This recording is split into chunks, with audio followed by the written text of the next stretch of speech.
folks, and welcome to Subjective Thoughts. And our comic for today is Clear Issue 1 by Dark Horse Comics.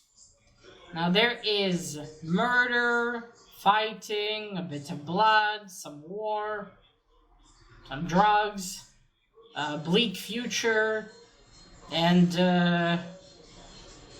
rebellion in this one. So if you are in any way squeamish, you have been warned. Also, spoilers. Alright, here is our team. Don't know anyone here.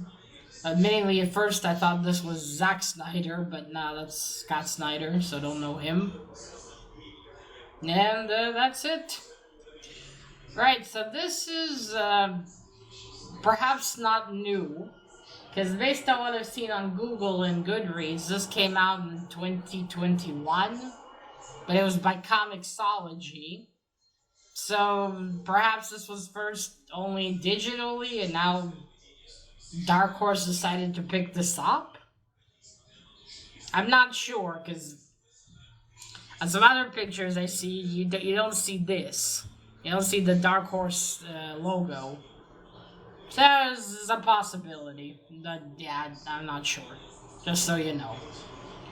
Alright, so I saw this on the Kamikaze's Facebook page. Read the description, sounded interesting, so I thought, oh, you know what, let's pick this one up.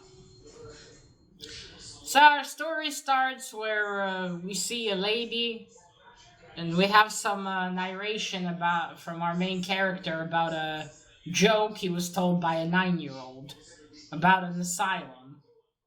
How a fire started, and the head of the asylum, he told 3 of his patients, get out the people in this building, and I'll go get the rest of them. You only have 5 minutes. Here's my watch. It's, I didn't understand. I mean, it's a dark joke, but I didn't really understand the punchline.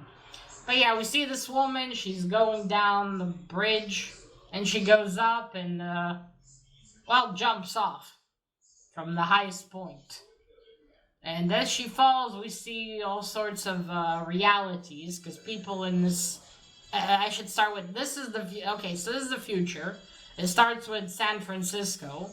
Of course, it's in fucking San Francisco. And it's 2052, so... I guess not that of a distant future. And so in this future, people have what's called veils. They can see reality however they want. You want to see things as if you're in the medieval ages, as if you're in the 70s, in the days of the Dark Plague. You want to see as if you're constantly in a strip club. Go wild, my son. You can choose what you want. So as she's falling, we see the perspective of different people in their veil. And then that's it. And then we move on to, we see this gentleman, the one that's on the cover, with his helmet. He is a detective. He's currently doing a private case for some rich lady named Mrs. Matters. She's hired to see if her husband's going to buy a veil. Now you can, as always in these type of situations, there's always illegal shit. Black market. But there are also black veils. So our protagonist is looking at this woman's husband as he's buying a black veil from a person named Alcaten. This gentleman is the leader of the gang, like the main top dog to get this shit from, the dark veils. They are illegal because then you can't, then the government can't control what you see. Or in this case, the company that's responsible for all this. So yeah, he's watching them. Then he calls Mrs. Matters to tell her, yes, I can confirm your husband is buying a dark veil, a black market veil. As he talks to her on his helmet phone, One of the members of the gang gangs up behind him, and he takes a syringe right into his neck with some kind of drug. Our protagonist breaks his arm. I should say he introduced himself before this. His name is Sam Dunes. He's a detective. Oh, he breaks his arm and then punches him. And that's when Al-Qatan and his henchmen notice him. They start to fuck off into the car. Mr. Matters also fucks off somewhere. And then Sam says, I don't know why I gave chase that day, but I did. And that's how all this started. So he starts driving after them on his motorcycle. Now, this dude injected him with some sort of drug that makes you see everyone's veil. And so he's going bonkers. He sees all these whales. We have a chase sequence where you see different panels. He sees Al-Qatan is a lizard man at one point. Trying to shoot him, he goes after them.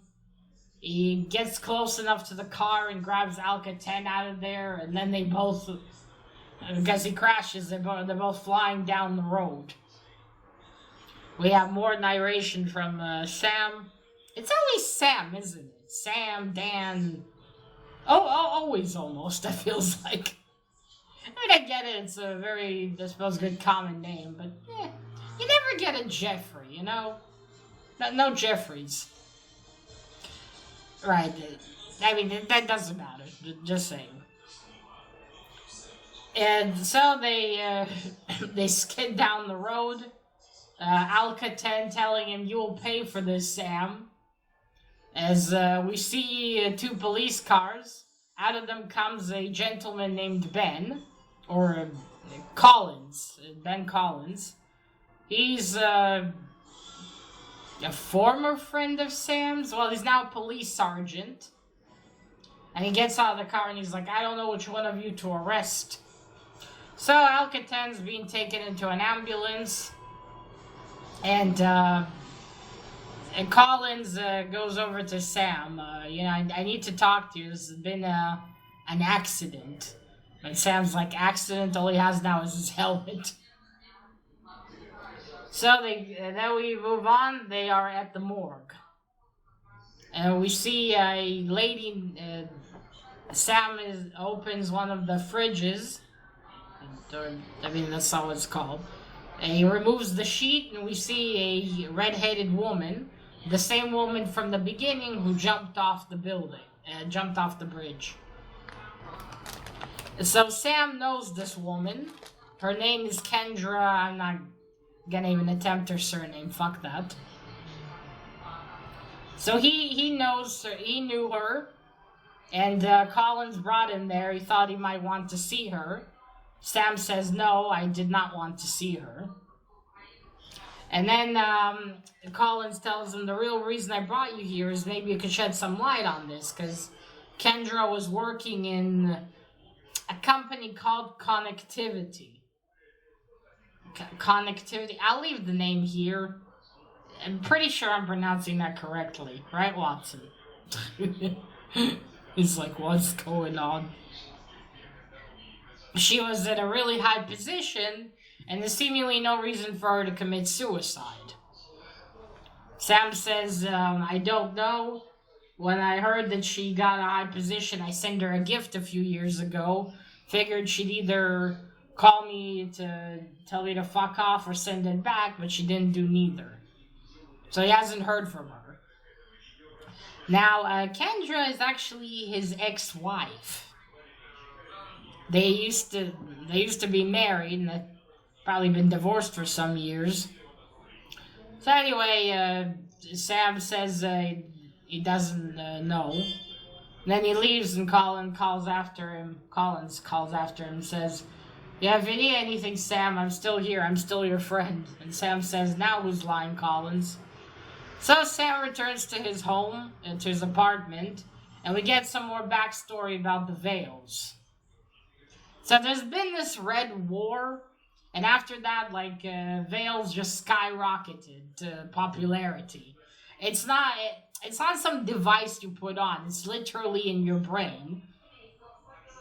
And you can pick whatever reality you want, but it has to be kind of your own individual one. And Sam is one of the probably rare tiny group of people that has clear on, like the title, which means he sees things the way they are, not in some different reality. So basically, now the whole premise of this future is just as depressing as a post-apocalyptic one, I think, because it's like there's no more individuality really, and there's no more designing. And it's just, like, everything is made, like, basic bitch. Like, all the buildings, the clothes, the furniture, because just so it will be easier for the filter, the veil, to be put on it. So you can see things however the fuck you want. And it's getting more and more expensive to stay unclear. Which is why Sam takes all these jobs. He wants to see things as they are. So yeah, that is a fucking depressing future. Imagine you gotta love the corporation too. You have to pay extra to be clear. Not for some fancy schmancy bullshit veil, but so you can see things as they are. Fuck corporations. The Sam goes to his apartment, and then he sees that there's some sand outside, so he knows someone's in. He pulls out his gun, opens the door, and says, "You fucker," and then we see a woman. And he's like, "Oh, Mrs. Matters, I'm sorry." That's the wife that hired him. And she's like, "Say, you what? What do you see?" And then he doesn't tell her that he's unclear. But anyway, she's there.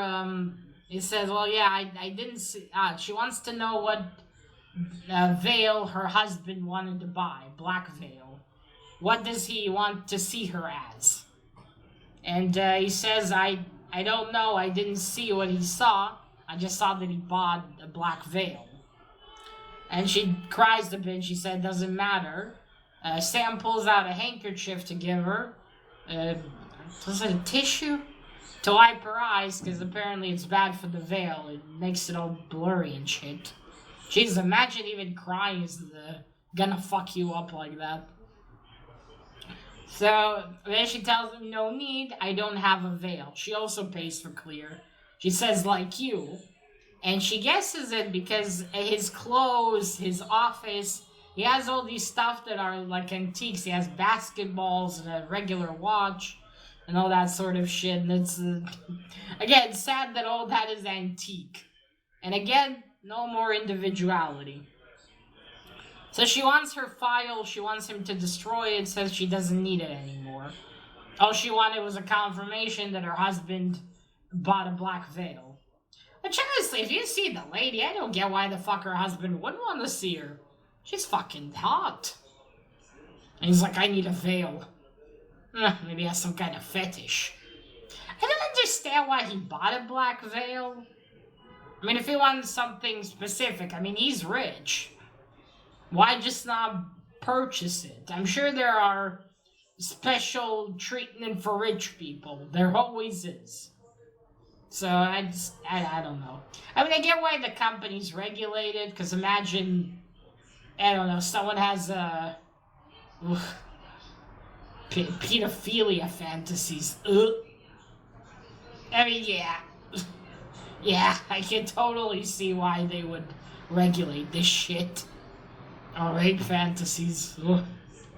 You go around, you see how you're raping everyone. Ugh. But yeah. She tells him to destroy it, and she says, "Well, you know, if you ever... I owe you one. If you ever need a place to stay where everything is real, just call me. I know that for you it'll be enough." Ooh. I wonder if she implies something with that, too. I mean, might as well. Sam is very handsome. Might as well. I mean, I've seen how her husband looks. Might as well go for Sam. Okay, we leave that. Oh, and then she leaves him a package. And she said, "What's that?" And she said, "I don't know. It was outside your doorstep." So Sam got some sort of package. So she leaves, he opens it, and then he sees that it's the gift that he sent Kendra, however many years ago that was. I guess probably 3, 4 maybe. And he opens it, and he bought her a watch that matches his, like an old style watch. So then he thinks of just throwing it into the bottom of the ocean. Of course, he doesn't. He pours himself a drink. And then he picks up the watch and he turns it around and says, engraved there, "I was murdered." Ooh. Then we move on to Sam having memories from fighting China. Fighting in Taiwan, sorry. We see him and Ben Collins, them together on the ship. It says that China invaded Taiwan, took over, so they went there on ships and they were shooting missiles at them. Sam gives us a description of this feeling, like how, for the first time in years he felt alive. He felt with a purpose, how something was going to finally happen. Well, they got royally fucked because the Chinese bugged their missiles and they shot right back at them. Sam lived, so did Ben Collins. And like that was like the first feeling. The second feeling he got when he saw those missiles going back at them. Like shit, like the feeling that he knows that he's about to die. Then he wakes up at a hospital. I see his face stapled. He's got some light scarring. You won't notice it even. And that's where he met Kendra. He was taken to a hospital near the Philippines, where his parents didn't live too far from there. So it's Sam. Yeah, so that's where he meets his wife. She was a doctor there from Connectivity. She was there to inspect people that got hurt and that could fuck up with the veil thingy. So that's where they met. He had this whole nice scene. She's standing above him, checking him for whatever. She looks like an angel. So that's how we learn where they met. Then we go back to the present, where Sam is standing in his bathroom. Sorry, where was I? Yeah, Sam's standing in his bathroom. He's like, lifts up the window, and we see that the 3 other windows where people have their veils on. And we can see what they see. So Sam's drinking whatever it is. And then he hears noises, and it's Alka 10's people. He sent 2 goons over to take care of Sam, to kill him. So they both get in to the bathroom, and they say, "Well, hello, Sam. Alka sent us. He said, since you go way back to, go easy on you, throw you out of the window head first. It's that goon that he broke the arm of, and she already got fixed. I guess modern medicine that time must be really quick. Now, Sam is smart. He taped a gun to the side of the sink. So, while one goon's about to shoot him, to do something, he shoots him, then he dodges Alka's attack. He, punches straight through a glass door. That's gonna hurt. And then Sam punches him in the face with his bottle of liquor. Then we move on to, what was that? I'm sorry. It's a heavy comic.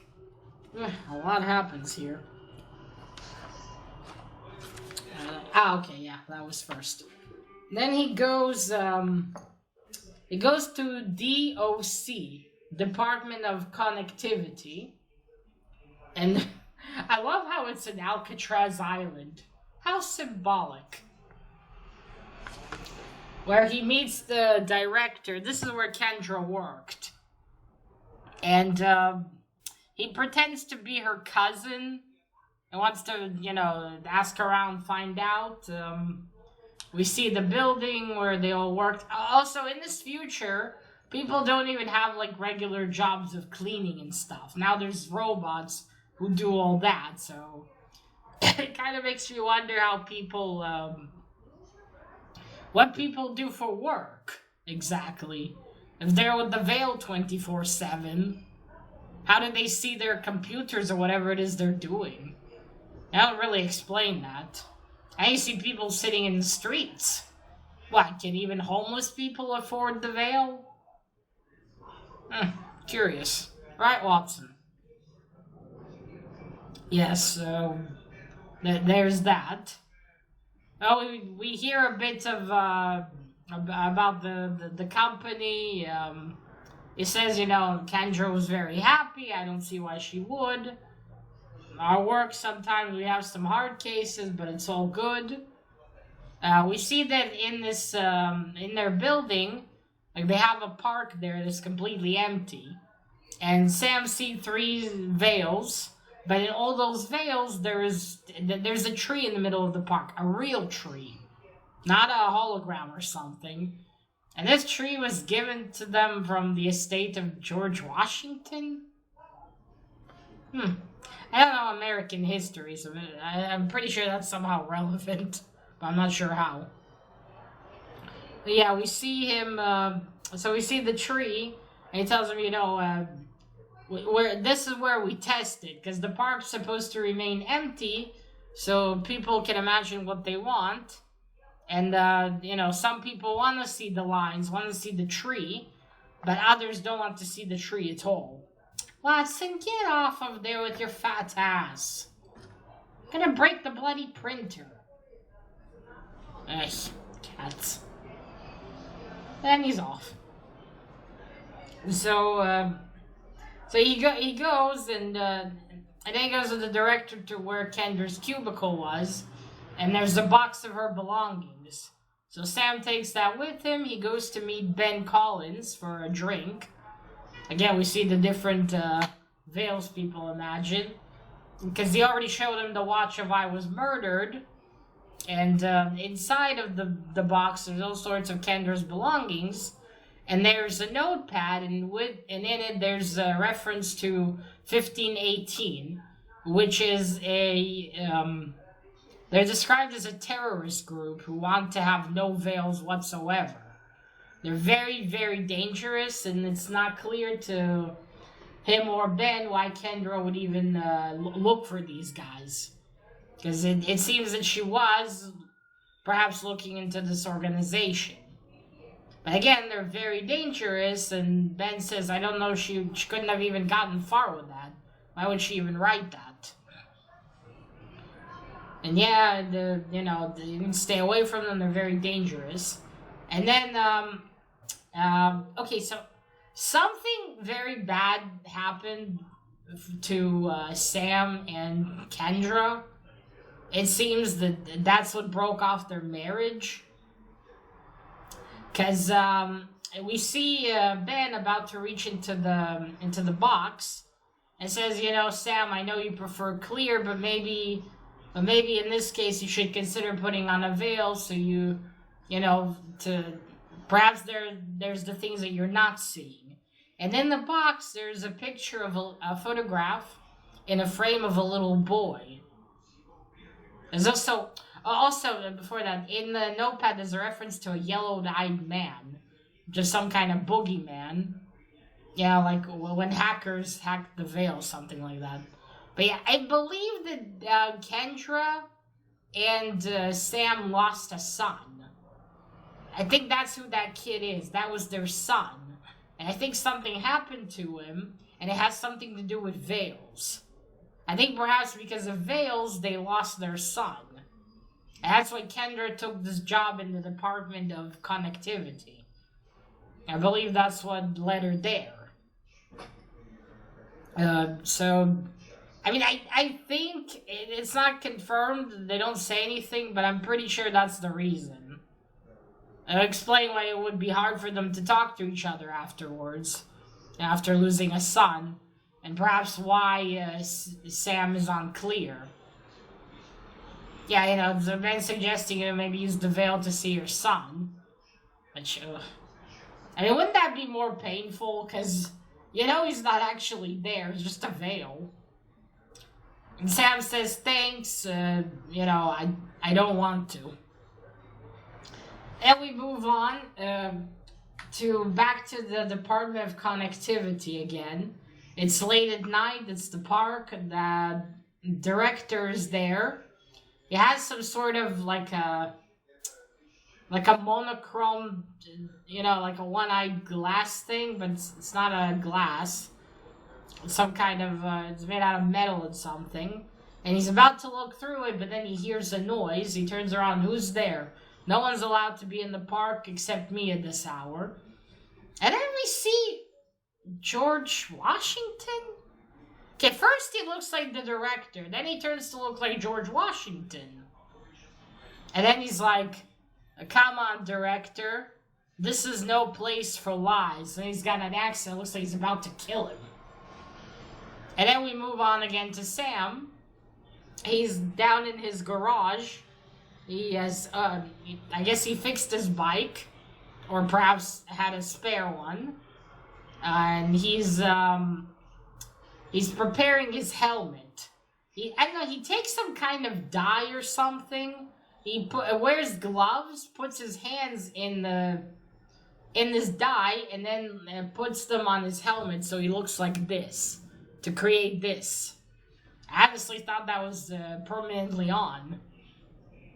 I think it's symbolic to something, but I'm not sure what.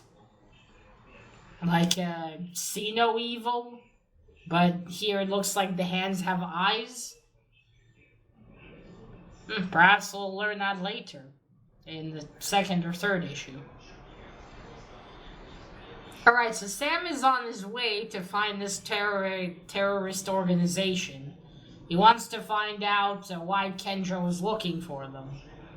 Now, Ben is skeptical that Kendra was murdered. But, I don't know, based on what we've seen, I'm pretty sure she was. She probably knew something that she shouldn't. Although, who knows, we'll find out. Alright, so he goes outside of the city of San Francisco to this area that no one goes to. It has real-life trees, although, people, and then supposedly they bring trees in and out of there, I don't know. And now he planted a bug on Ben to listen to what he talks about later, and he called someone to ask about the organization, and how, you know, it's so hard to reach them, and there's no way Kendra could have gotten even close. And then Sam goes, there's this sort of like a force field that he opens. He has some kind of device that looks like a small cane. And he goes in with his bike and goes down. He reaches this metal wall, he bangs on it, it's hollow. He opens it, and then he goes down some steps. He's like, I'm coming, Kendra. I mean, I get it that he's alone in this, but what a dumb idea. Like, to go completely alone. And then he tells us, he narrates again about this feeling, like back then in what people called the Third World War, which wasn't really that. But yeah, and after that, how the veils got popular. But yeah, he says the same thing, because we see a group of people, they have some blue paint on them on the face to look like, you know, kind of like circuits. And, I assume the leader says, hey, mister, sorry, but we're gonna have to kill you. And Sam's like, no, wait, I just want to talk, and then they all shoot him. And he's lying there on the floor in what looks like a pool of blood. And he says, now that time I didn't die, he means the war, but this time I did. And then to be continued. Alright. First, the cover. I really dig this cover. I like the neon colors, the look of it. It's very cool. And I will say I do dig Sam's helmet. Alright, I'll show you the art. Now, this isn't really new, but I'll still only show you a few pages and that's it. Just to be on the safe side. I will say the art style is fantastic. I love it. It's got all sorts of different styles for the veils, which is very cool too. You see San Francisco. There's a bird. There's Kendra.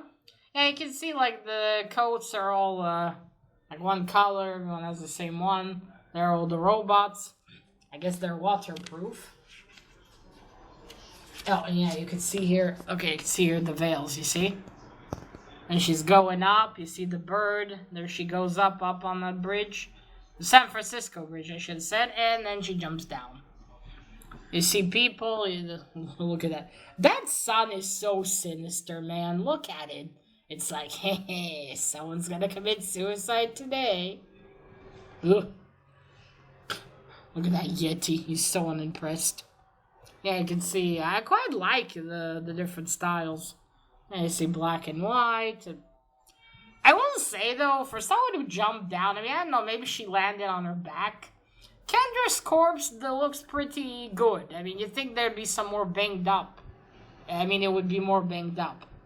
And there you go. Look at that dragon. I'll show you one more page. And again, this isn't new. I'll just show you the page with Sam. Shame I can't show you Sam himself. Like I said, very handsome. Yeah, you can see the colors are great as well. Really gives you a great atmosphere to the story. There's Sam on his bike. There's the people he's spying on right there. Yeah, so fantastic art, great colors. And I like the different implemented art styles. Alright, on to the story. So the story's quite good. You got this, the usual futuristic stuff, but, I guess not the extreme, I mean, not like this war everywhere, scavenging and shit, but it is in its own way very sinister and depressing, because all of the people are now just seeing things through a veil. So they're all basically controlled. Not controlled, but they're conditioned to just sit on the veil all day. No one wants to really see each other. They just see them the way they want to. So basically, completely not accepting reality. Which again, is really fucking bleak. I'm totally with Sam on this one. Also, I wonder if his third name is Dunes for a reason. Like I don't know, I'm thinking of the book, but maybe it's completely unrelated. And yeah, and Sam is one of those, he actually wants to see things as they are. He prefers to be clear. Which, if I was in that, in that reality, I would as well. I mean, don't get me wrong, reality is depressing, but living in your fantasies all the time is very bad for you. Because once they burst, you're fucked. Basically. Yeah, same thing here. We got the usual kind of story. There's some kind of organization, and the corporation lied, and there's conspiracies, and probably to control people with the veil bullshit. And it's also not allowed anymore for people to have the same veil, for many people, because there were suicides, and mass suicides and shit. I mean, if that doesn't tell you it's a bad idea, I don't know what fucking will. So yeah, it's, Sam is so far very interesting. He likes the past. He supposedly looks like lost his kid, and now he also lost Kendra. Oops, sorry. So it is left to be seen what will happen. Now, it says to be continued, so I'm going to assume that Sam is not dead. Because if he was dead, then that's, I guess either the story will pick up with another character, which I don't know who the fuck that would be. Maybe Ben. I doubt that. It's gonna be Sam. So either we're gonna find out that he somehow survived multiple shots to himself, or this was some sort of trick, or veil, or I don't know what. Either that or he went in and he's wearing like a bulletproof vest. But even then, I guess that wouldn't entirely save you, right? Especially if someone shoots you with multiple bullets. Because there are 12 people there. And police cars or ambulance, one of the two. As it's been, come on. Always a now. I feel like this happens when I talk about these post-apocalyptic stories. Or futuristic ones. It's a bad omen. But yes, yeah, it's left to be seen. I'm sure he's alive. And I guess we're gonna find out next what Kendra was really looking for. Because I do believe she was probably murdered. Now, does that mean that the Veils can control what people do? Can they grip their mind and make them do things? Or did...